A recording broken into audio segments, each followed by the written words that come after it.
Hello traders, good morning. ரொம்ப நாள் கழிச்சு நம்மளோட ப்ரீ மார்க்கெட் வீடியோவில் வந்து உங்களை சந்திக்கிறேன். காரணம் என்னென்னா, நேற்று ஈவினிங் மார்க்கெட் அனாலிசிஸில் கிட்டத்தட்ட 50 கம்பெனிஸ் மேலே ஸ்டாக் ஸ்பெசிஃபிக் நியூஸ் இருந்தது. ஸோ அந்த 50 கம்பெனிஸையும் வந்து சொல்கிறது ப்ராக்டிகலி இம்பாசிபிள். காரணம் வந்து 20 கம்பெனிஸை தான் அதில் சொல்லியிருந்தோம். அதுக்கே வந்து 30 நிமிஷத்துக்கு மேலே வீடியோ போயிட்டு இருந்தது.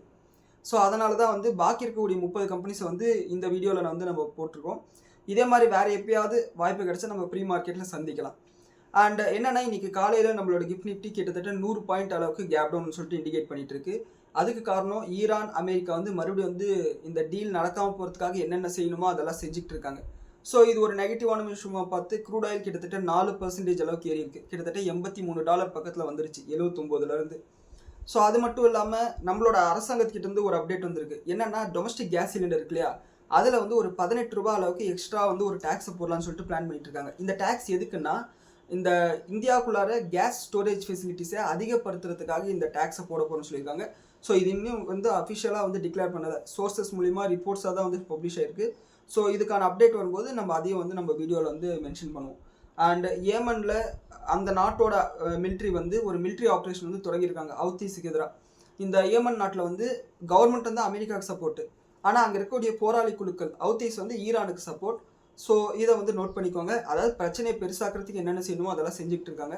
ஸோ அதன் காரணம் தான் இன்றைக்கி நம்மளோட மார்க்கெட் வந்து கேப் டவுன் சொல்லிட்டு காமிச்சிட்டு இருக்கு. ஈவன் கோல்டு ப்ரைஸஸ் கூட ஒரு 1.5% அளவுக்கு விழுந்திருக்கு நேற்று இன்ட்ராடே ஐலேருந்து. அண்ட் இன்னைக்கு மிச்சம் இருக்கக்கூடிய ஸ்டாக் ஸ்பெசிஃபிக் நியூஸ் வந்தோம்னா, ONGC oil and natural gas இருக்காங்களே, அவங்க வந்து அவங்களோட கான்ஃபரன்ஸ் காலை கொடுத்துருக்காங்க. அண்ட் என்ன சொல்லியிருக்காங்கன்னா, இந்த ஃபினான்ஷியல் இயரில் கேபிட்டல் எக்ஸ்பெண்டிச்சராக நாங்கள் $3.5 பில்லியன் $4 பில்லியன் அளவுக்கு பண்ண போகிறோம்னு சொல்லியிருக்காங்க. அண்ட் ரீசெண்டாக கேபினெட்டில் வந்து அந்த சமுத்ரா மந்தன் ப்ரோக்ராம்னு சொல்லிட்டு ஒரு 84,000 கோடி ஒதுக்குனாங்க, அப்ரூவல் கொடுத்தாங்க. அதன் காரணமாக இன்னும் கேபிட்டல் எக்ஸ்பெண்டிச்சர் அதிகமாகிறதுக்கு வாய்ப்பு இருக்குன்னு சொல்லிட்டு சொல்லியிருக்காங்க. இதை நோட் பண்ணிக்கோங்க ஓஎன்ஜிசியோட ஷேர் ஹோல்டர்ஸ். அண்ட் அது மட்டும் இல்லாமல் இவங்க இன்னொன்று சொல்லியிருக்காங்க, புதுசாக கண்டுபிடிச்ச கேஸ் எக்ஸ்ப்ளோரேஷன் சைட்ஸ்லேருந்து கிட்டத்தட்ட 19% ஆஃப் டோட்டல் கேஸ் வேல்யூம் வந்து எங்களுக்கு கிடச்சிருக்குன்னு சொல்லியிருக்காங்க. அண்ட் அது மட்டும் இல்லாமல் Q1 ஓவரால் ரெவன்யூவில் 38% அளவுக்கு கேஸில் தான் எங்களுக்கு ரெவன்யூ கிடச்சிருக்குன்னு சொல்லியிருக்காங்க. இது வந்து குறிப்பிடப்பட வேண்டிய ஒரு விஷயம். அண்ட் ஓஎன்ஜிசி நல்ல கம்பெனி தான், ஆனால் க்ரூட் ஆயிலோட விலைக்கு ஏற்ற மாதிரி தான் இது டைரக்ட்லி ப்ரொபோஷனல். க்ரூட் ஆயிலோட விலை ஏறுச்சுன்னா இதுவும் விலை ஏறும், க்ரூட் ஆயிலோட விலை குறைஞ்சதுன்னா இதுவும் விழும். ஆனால் நல்ல டிவிடெண்ட் கொடுக்கக்கூடிய கம்பெனி. ஸோ விலை வாங்கிட்டு ஏற ஏற விற்கக்கூடிய ஒரு கம்பெனி தான், அதை வந்து நோட் பண்ணிக்கோங்க. அண்ட் அடுத்து பிடிலைட் இண்டஸ்ட்ரீஸோட கான்ஃபரன்ஸ் கால் கொடுத்துருக்காங்க. இதுக்கோட ரிசல்ட் வந்து நம்ம 2 நாள் முன்னாடி பார்த்துட்டோம். இந்த கான்ஃபரன்ஸ் கால் என்ன சொல்லியிருக்காங்கன்னா, மார்ஜின் கைடன்ஸ் வந்து நாங்கள் மாற்றம் இல்லாமல் மெயின்டைன் பண்ணுறோம். என்னதான் விசேஷ கிரைசிஸ், ரா மெட்டீரியல் காஸ்ட் வந்து அதிகமாக இருந்தாலும் கூட மார்ஜினில் நாங்கள் மாற்றம் எல்லாம் மெயின்டைன் பண்ணுறோம். அது 20% 24% அளவுக்கு எங்களோட ஆப்ரேட்டிங் ப்ராஃபிட் மார்ஜின் இருக்குன்னு சொல்லியிருக்காங்க. இது ஓரளவுக்கு நல்ல கைடன்ஸ் தான். அண்ட் அது மட்டும் இல்லாமல் கம்பெனி வால்யூம் க்ரோத்தாக வந்து 20%க்கு மேலே வந்து எக்ஸ்பெக்ட் பண்ணுறோம். அதாவது டபுள் டிஜிட்டில் வந்து நாங்கள் எக்ஸ்பெக்ட் பண்ணுறோம்னு சொல்லிட்டு சொல்லியிருக்காங்க. அதாவது 11%லேருந்து 20%க்குள்ளார இருக்கிறதுக்கு வாய்ப்பு இருக்குது. இது ஒரு நல்ல ஸ்டேட்மெண்ட் தான். அண்ட் அடிசிவ் செக்மெண்ட்டில் இவங்க தான் மார்க்கெட் லீடர், அதையும் நோட் பண்ணிக்கோங்க. அண்ட் அடுத்து பிடிசி இண்டஸ்ட்ரீஸ், இவங்க வந்து பார்த்தோம்னா ஒரு 15 நாளுக்குள்ளார ஒரு செய்தி பார்த்துருந்தோம். டிஆர்டிஓக்கு இந்த பீரங்கிகளுக்கு டைட்டானியம் கேஸ்டிங்கை வந்து பண்ணி கொடுக்கறதுக்காக ஒரு ஆர்டர் வந்து இவங்களுக்கு கிடச்சிருந்தது. அதாவது டிசைன்லேருந்து மேனுஃபேக்சர் பண்ணி சப்ளை பண்ணுற வரையும் ஆர்டர். அதே மாதிரி இவங்களோட சப்சிடரி நிறுவனம் ஒன்று இருக்குது, ஏரோலை டெக்னாலஜிஸ் அப்படின்னு சொல்லிட்டு. இந்த கம்பெனிக்கு ஏர்பஸ் கிட்ட இருந்து ஒரு ஆர்டர் கிடைச்சிருக்கு. ஒரு 3 ஏர்கிராஃப்ட்டுக்கு தேவையான டைட்டானியம் கேஸ்டிங்கை வந்து இவங்க பண்ணி கொடுக்க போகிறாங்க. ஸோ இது வந்து ரொம்ப முக்கியமான ஒரு ஆர்டராக பார்க்க முடியுது. அண்ட் தொடர்ந்து இவங்களோட ஆர்டர் புக் வந்து ரொம்ப ஸ்ட்ரென்தன் ஆகிட்டே போயிட்டு இருக்கு. ஆனால் இப்போத்தையும் இந்த கம்பெனி வந்து கொஞ்சம் ஹைலி ஓவர் வேல்யூட். வெயிட் பண்ணுங்கள், வாட்ச் லிஸ்ட்டில் போட்டு வச்சுட்டு வேடிக்கை பாருங்கள். அண்ட் அடுத்து சம்வர்தனா மதர்சன் சொல்லியிருக்காங்க இல்லையா, அவங்களோட Q1 நம்பர்ஸ் ரிசல்ட் நல்லா இருக்குது. ஆனால் இதில் குறிப்பிடப்பட வேண்டிய ஒரு விஷயம் என்னன்னா, சேல்ஸ் 17% இன்க்ரீஸ் ஆயிருக்கு, எபிட்டா 26% இன்க்ரீஸ் ஆயிருக்கு. எபிட்டா 26% இன்க்ரீஸ் ஆனது காரணம் மார்ஜினில் 1% அளவுக்கு எக்ஸ்பேன்ஷன் இருக்குது, 8லேருந்து 9%. ஆனால் நெட் ப்ராஃபிட் வந்து 82% அளவுக்கு இன்க்ரீஸ் ஆயிருக்கு. காரணம், இவங்களுக்கு அதர் இன்கம் வந்து போன வருஷம் வந்து 64 கோடி தான் வந்திருக்கு. ஆனால் இந்த வருஷம் வந்து 254 கோடி ரூபா அளவுக்கு வந்திருக்கு. 4 மடங்கு அதர் இன்கமே அதிகமாக இருக்குது. இதனால் நெட் ப்ராஃபிட் வந்து பயங்கரமாக ஜம்ப் ஆயிருக்கு. ஆனால் ஓவராலாக பார்க்கும்போது இந்த ரிசல்ட் வந்து ஒரு நல்ல ரிசல்ட் தான். இதை வந்து மதர்சன் சுமியோட ஷேர் ஹோல்டர்ஸ் நோட் பண்ணிக்கோங்க. அண்ட் அடுத்து பர்ஜர் பெயிண்ட்ஸோட ரிசல்ட்டை நம்ம 2 நாள் முன்னாடி பார்த்துட்டோம். அவங்களோட கான்ஃபரன்ஸ் கால், ஒரு கம்பெனிலேருந்து 2 விதமான விஷயம் வரும். ஒன்று ரிசல்ட்டு, இன்னொன்று கான்ஃபரன்ஸ் கால். அவங்க மேனேஜ்மெண்ட் என்ன வந்து கைடன்ஸ் கொடுக்குறாங்கன்னு சொல்லிட்டு, இது வந்து கைடன்ஸ். அண்ட் இவங்க என்ன சொல்லியிருக்காங்கன்னா, இவங்களோட ரெவன்யூ, சேல்ஸ், மார்ஜின் இது எல்லாமே கம்மிங் குவார்ட்டர்ஸில் வந்து அதிகமாகும்னு சொல்லியிருக்காங்க. ஆனால் என்னை பொறுத்தவரையும் பெயிண்ட் செக்டாரில் பெரிய அளவுக்கு மார்ஜின் ப்ரெஷர் பார்க்காத ஒரு சில கம்பெனிஸில் இவங்களும் ஒருத்தங்க ஆல்ரெடி நல்ல ரிசல்ட்டாக கொடுத்துருக்காங்க. இது ஒரு பாசிட்டிவான ஸ்டேட்மெண்ட் தான். And age is logistic, VRL logistic மாதிரி இவங்களும் வந்து ஒரு சரக்கு போக்குவரத்து நிறுவனம்னே வச்சுக்கலாம். இவங்களோட ரிசல்ட்டும் நல்லா இருக்குது. சேல்ஸ் 37% இன்க்ரீஸ் ஆயிருக்கு. ப்ராஃபிட் வந்து ட்ரிபிள் ஆயிருக்கு. அதாவது 130 கோடியிலேருந்து 484 கோடி இன்க்ரீஸ் ஆயிருக்கு. அதுக்கு காரணம் ஆப்ரேட்டிங் ப்ராஃபிட் மார்ஜின் அதிகமாக இருக்குது. 12%லேருந்து 30%, அதாவது 150% அளவுக்கு இன்க்ரீஸ் ஆயிருக்கு. அதுதான் வந்து எபிட்டால கிட்டத்தட்ட 200% அளவுக்கு ப்ராஃபிட் குரோத்தை காமிச்சிருக்கு. இது ஓரளவுக்கு நல்ல ரிசல்ட். ஈவன் அதர் இன்கம் கூட இவங்களுக்கு ஏறி இருக்கு. ஸோ அதன் காரணமாக நேற்று வந்து ஷேர் ப்ரைஸ் வந்து பாசிட்டிவ் வந்தது. இந்த பாசிட்டிவிட்டி கண்டினியூ ஆகும்னு சொல்லிட்டு நம்ம எதிர்பார்க்கலாம். அண்ட் அடுத்து வெல்ஸ்பன் என்டர்பிரைசஸ், இவங்களுக்கு வந்து ஒரு நெகட்டிவான ஒரு அப்டேட் வந்திருக்கு. என்னன்னா, இவங்களோட ரெவன்யூ கைடன்ஸ் வந்து இதுக்கு முன்னாடி 15லேருந்து 20% அளவுக்குன்னு சொல்லியிருந்தாங்க. இப்போ வந்து 10லேருந்து 20% அளவுக்கு குறைச்சிருக்காங்க. அதாவது ரெவன்யூவோட கைடன்ஸை குறைச்சதுனால இந்த ஷேர் ப்ரைஸ் வந்து நெகட்டிவாக ரியாக்ட் பண்ணுறதுக்கு நிறைய வாய்ப்புகள் இருக்குது. ஸோ அதை வந்து நோட் பண்ணிக்கோங்க. அண்ட் அடுத்து மெசகான் டாக்ஸ், இவங்களுக்கு வந்து ரொம்ப நாளாக எதிர்பார்த்துட்டு இருந்த ஒரு ஆர்டர், அந்த 90,000 crore மதிப்புள்ள சப்மரைன் ஆர்டர் இருக்கு இல்லையா, ஜெர்மனிலேருந்து அந்த சப்மரைன் டீல் இருக்குது பார்த்தீங்களா, அதுக்கான அப்ரூவல் வந்து கூடிய சீக்கிரமே கேபினெட்லேருந்து கிடைக்கிறதுக்கு வாய்ப்பு இருக்குது, அஃபிஷியல் அனௌன்ஸ் பண்ணுறதுக்கு வாய்ப்பு இருக்குன்னு சொல்லிட்டு ஒரு செய்தி போயிட்டுருக்கு. அதன் காரணமாக இவங்களோட ஷேர் ப்ரைஸ் வந்து இன்னும் சில நாட்களுக்கு ஃபோக்கஸில் இருக்கும். பார்த்து உஷாராக ட்ரேட் பண்ணுங்கள், இன்வெஸ்ட் பண்ணுங்கள். அண்ட் அடுத்து ஃபர்ஸ்ட் சோர்ஸ் சொல்யூஷன், இவங்களும் வந்து ஒரு பிபிஓ பிஸ்னஸ் தான். இந்துஸ்தான் குளோபல் சர்வீசஸ் மாதிரி, கிளர்க் சர்வீசஸ் மாதிரி இவங்களும் ஒரு பிபிஓ பிஸ்னஸ் தான். இவங்களோட ரிசல்ட் ஓரளவுக்கு நல்லாவே இருக்குது. சேல்ஸ் 23% இன்க்ரீஸ் ஆயிருக்கு. நெட் ப்ராஃபிட் 30% இன்க்ரீஸ் ஆயிருக்கு. எபிட்டா வந்து 30% இன்க்ரீஸ் ஆயிருக்கு. அதே மார்ஜின் மெயின்டைன் பண்ணுறாங்க, 12% மெயின்டைன் பண்ணுறாங்க. ஆனால் நான் ஏற்கனவே சொன்ன மாதிரி இந்த பிபிஓ பிஸ்னஸ்க்கு ஏஐனால டைரக்ட் த்ரெட் இருக்கும். ஸோ அப்படி இருக்கும்போது இவங்களோட பிஸ்னஸ் இவங்க வந்து ரீஇன்வென்ட் பண்ண வேண்டிய சூழ்நிலையில் இருக்காங்க. ஸோ அதை பொறுத்து தான் இவங்களோட ஃபியூச்சர் பிஸ்னஸ் இருக்கும். அதையும் வந்து நோட் பண்ணிக்கோங்க. அடுத்து ஆர்ஆர் கேபிள், இவங்க வந்து இந்த வயர் அண்ட் கேபிள் தயாரிக்கக்கூடிய ஒரு கம்பெனி, பாலிகேப் மாதிரி இருக்கக்கூடிய கம்பெனி, ஆனால் ரொம்ப சின்ன கம்பெனி. இவங்க என்ன சொல்லியிருக்காங்கன்னா, வரும் குவார்ட்டர்ஸில் வந்து வால்யூம் குரோத் வந்து அதிகமாக இருக்குன்னு சொல்லிட்டு எதிர்பார்க்குறாங்க. கிட்டத்தட்ட 16லேருந்து 18% அளவுக்கு குரோத் இருக்குன்னு சொல்கிறாங்க. ஆனால் இவங்களுக்கு ஓவராலாக மேக்ரோ எக்கனாமிக்கில் ஒரு நெகட்டிவான விஷயம் என்னன்னு பார்த்தோம்னா, காப்பரோட விலை வந்து அதிகமாகிட்டே இருக்குது. அது இவங்களோட மார்ஜினில் ஒரு மிகப்பெரிய ப்ரெஷர் போடுறதுக்கு வாய்ப்பு இருக்குது. ஈவன் பாலிகேபோட ஷேர் ப்ரைஸ் கூட நெகட்டிவாக ரியாக்ட் பண்ணுறதுக்கு நிறைய வாய்ப்பு இருக்குது. ஏன்னா காப்பரோட ப்ரைஸஸ் அதிகமாக இந்த வயரோட மார்ஜின் வந்து குறையும். அது கஸ்டமருக்கு பாஸ் ஆன் பண்ணுறதுக்கு ஒரு 2-3 குவார்ட்டர் கூட ஆகலாம். ஸோ அது வந்து இவங்களுக்கு ஒரு டெம்பரவரியான நெகட்டிவான விஷயம், அதை நோட் பண்ணிக்கோங்க. அண்ட் அடுத்து கார்வேர் ஐடெக் ஃபிலிம்ஸ், இவங்களோட பிஸ்னஸ் மாடல் பார்த்தோம்னா, இந்த கார்லலாம் பெயிண்ட் போகாமல் இருக்கிறதுக்கு ஒரு ஃபிலிம் போடுவாங்களே, அந்த பிஸ்னஸ். ஏன்னாப்பா ஒரு கவர் போடுற கம்பெனியா அப்படின்னு சொல்லிட்டு நீங்கள் நினைக்கலாம். ஆனால் பெரிய கம்பெனி. இவங்களோட ப்ராஃபிட் மட்டுமே 130 கோடி, அதாவது 75 கோடியிலேருந்து 130 கோடியாக இன்க்ரீஸ் ஆயிருக்கு. அண்ட் சேல்ஸ் 28% இன்க்ரீஸ் ஆயிருக்கு. ப்ராஃபிட் மார்ஜின் வந்து மெயின்டைன் பண்ணுறாங்க. 28% வந்து அவங்களோட மார்ஜின் இருக்குது. ஸோ இது ஓரளவுக்கு நல்ல கம்பெனி தான். ஆனால் இப்போதைக்கு ஹைலி ஓவர் வேல்யூட். வாட்சஸில் போட்டு வச்சுட்டு வேடிக்கை பாருங்கள். நல்லா சீப்பாக கிடைக்கும்போது நம்ம வந்து பார்த்துக்கலாம். அண்ட் அடுத்து ஸ்விக்கி வந்து இவங்களோட இன்வெஸ்டர் ப்ரெசன்டேஷனை நேற்று கொடுத்துருந்தாங்க. அண்ட் இதில் என்ன சொல்லியிருக்காங்கன்னா, இப்போதைக்கு நாங்கள் 2400 கோடி லாஸ் பண்ணுறோம். ஆனால் அடுத்த 5 வருஷம் கழிச்சு, அதாவது 2031 நிதியாண்டில் வந்து பார்த்தோம்னா கிட்டத்தட்ட 10,000 கோடி ரூபா அளவுக்கு எபிட்டா மட்டுமே நாங்கள் பண்ணுவோம் அப்படின்ற மாதிரி சொல்லியிருக்காங்க. இது வந்து ரொம்ப பெரிய ஒரு கைடன்ஸாக இருக்குது. கிட்டத்தட்ட 5 மடங்கு அதிகமாக வந்து லாபம் பண்ண போகிறோம்னு சொல்கிறது. ஸோ பண்ணுறாங்களா இல்லையான்னு சொல்லிட்டு வெயிட் பண்ணி பார்ப்போம். அண்ட் அடுத்து கேம்பஸ் ஆக்டிவேர், இவங்க வந்து ஒரு செருப்பு தயாரிக்கக்கூடிய ஒரு கம்பெனி. இவங்களோட Q1 நம்பர்ஸ் ஓரளவுக்கு நல்லாவே தான் வந்திருக்கு. அதாவது சேல்ஸ் 12% இன்க்ரீஸ் ஆயிருக்கு. எபிட்டா 11% இன்க்ரீஸ் ஆயிருக்கு. மார்ஜின் வந்து ஃப்ளாட்டாக தான் இருக்குது 14%. அண்ட் ப்ராஃபிட் வந்து 18% அளவுக்கு இன்க்ரீஸ் ஆயிருக்கு. இது ஒரு மீடியமான ஒரு நல்ல ரிசல்ட்னே சொல்லலாம். அண்ட் அடுத்து குட்லக் இந்தியா, இவங்களோட Q1 நம்பர்ஸ் வந்திருக்கு. இவங்க என்ன பிஸ்னஸ் பண்ணுறாங்கன்னா, இந்த metal sheets, pipes, engineering structure, fabricated structure இது எல்லாத்தையும் தயாரித்து கொடுக்குறாங்க. இதை வந்து வேரியஸ் இண்டஸ்ட்ரீஸில் வந்து பயன்படுத்துகிறாங்க. அண்ட் இவங்களோட சேல்ஸ் 31% இன்க்ரீஸ் ஆயிருக்கு. எபிட்டா 46% இன்க்ரீஸ் ஆயிருக்கு. அதுக்கு காரணம் மார்ஜின் எக்ஸ்பென்ஷன். 10லேருந்து 11% மார்ஜின் இன்க்ரீஸ் ஆயிருக்கு. நெட் ப்ராஃபிட் பார்த்தோம்னா 60% அளவுக்கு இன்க்ரீஸ் ஆயிருக்கு. அதாவது 40 கோடி பண்ணாங்க, இப்போ 67 கோடி பண்ணியிருக்காங்க. ஸோ சேல்ஸில் எக்ஸ்பென்ஷன், அதே மாதிரி மார்ஜினில் எக்ஸ்பென்ஷன், அதனோட காரணமாக வந்து ப்ராஃபிட் இன்க்ரீஸ் ஆயிருக்கு. இதை வந்து நோட் பண்ணிக்கோங்க. Good luck India.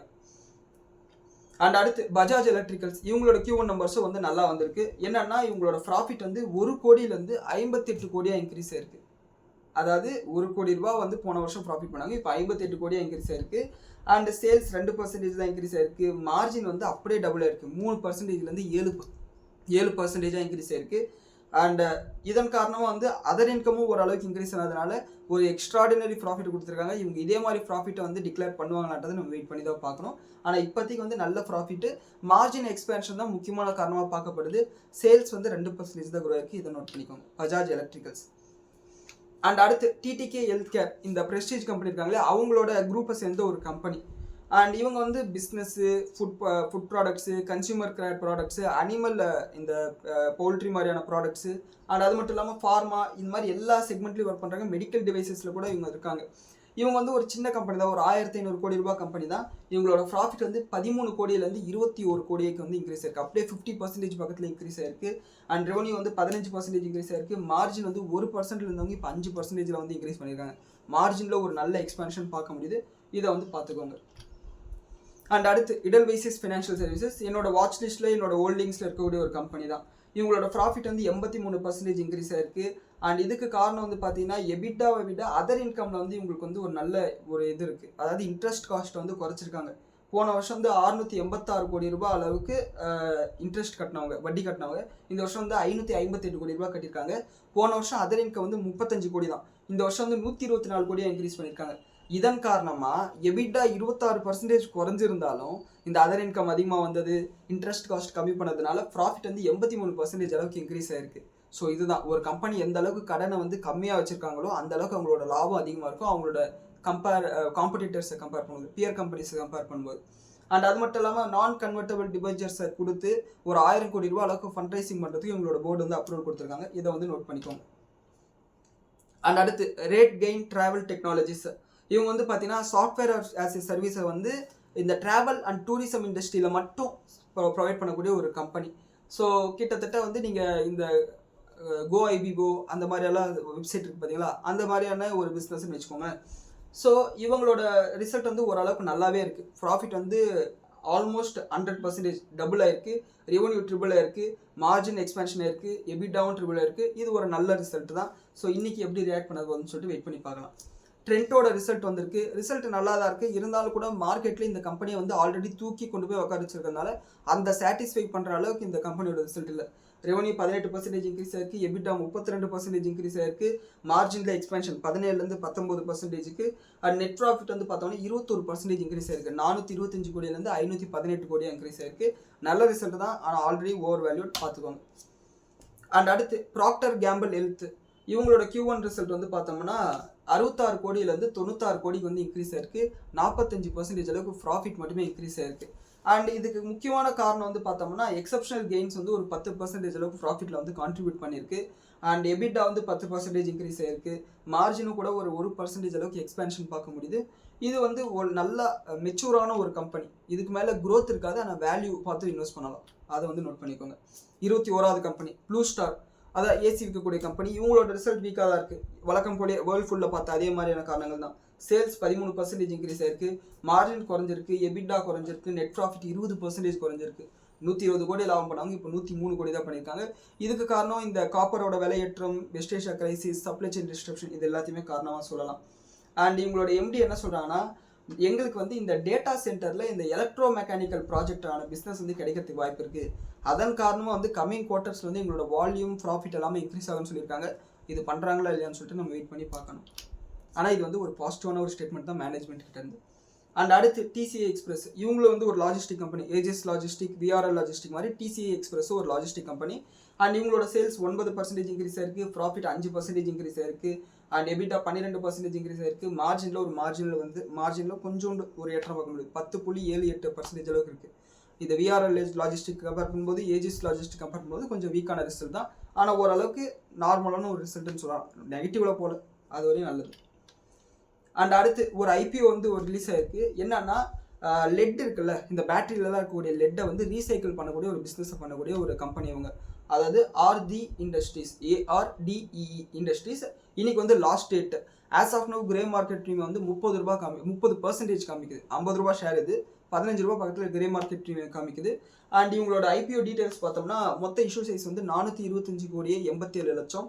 அண்ட் அது மட்டும் இல்லாமல் ஃப்ரெஷ் இஷ்யூவாக வந்து 320 கோடி. அண்ட் ஆஃபர் ஃபார் சேலாக வந்து ஒரு 106 கோடி ரூபாய்க்கு வந்து விற்க போகிறாங்க. அவங்களோட ப்ரொமோட்டர்ஸ் விற்க போகிறாங்க. அண்ட் இவங்களுக்கு கொஞ்சம் கடன் இருக்குது, அதை தீர்க்கறதுக்காக இதை விற்க போகிறதா சொல்லியிருக்காங்க. அண்ட் ப்ரைஸ் பேண்ட் வந்து 50லேருந்து 53 ரூபா. ஒரு லாட்டுக்கு வந்து 281 ஷேர்.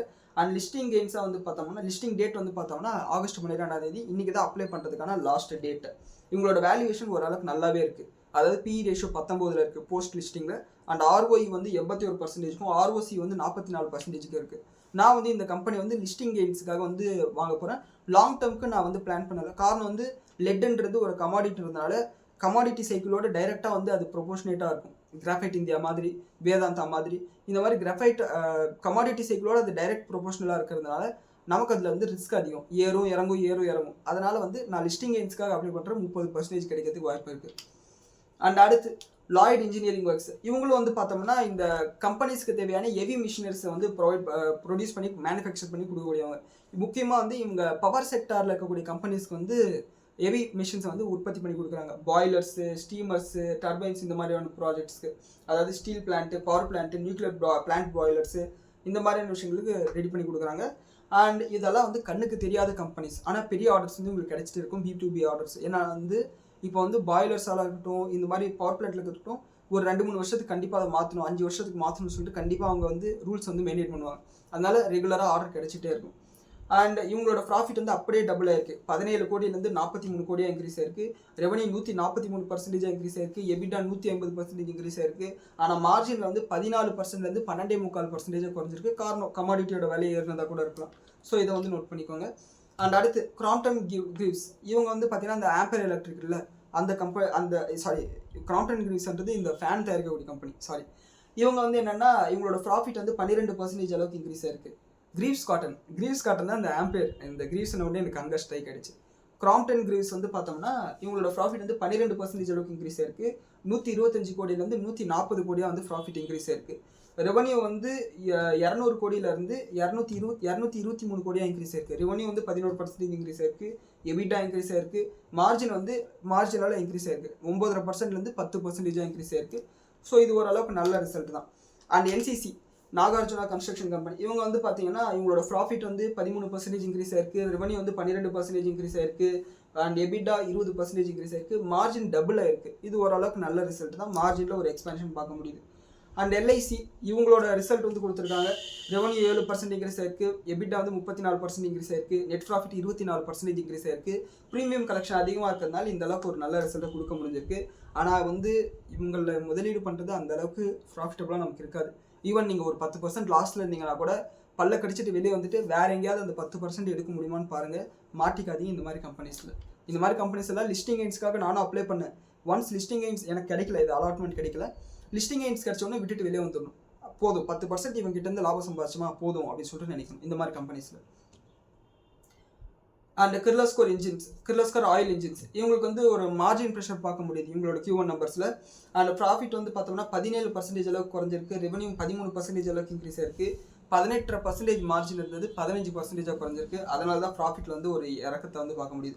அதாவது 140 கோடி ப்ராஃபிட் பண்ணவங்க இப்போ 113 கோடி தான் ப்ராஃபிட் பண்ணியிருக்காங்க. ஸோ இது ஒரு வீக்கான ரிசல்ட் தான். அடுத்து ப்ரீமியம் எனர்ஜிஸ் 29வது கம்பெனி.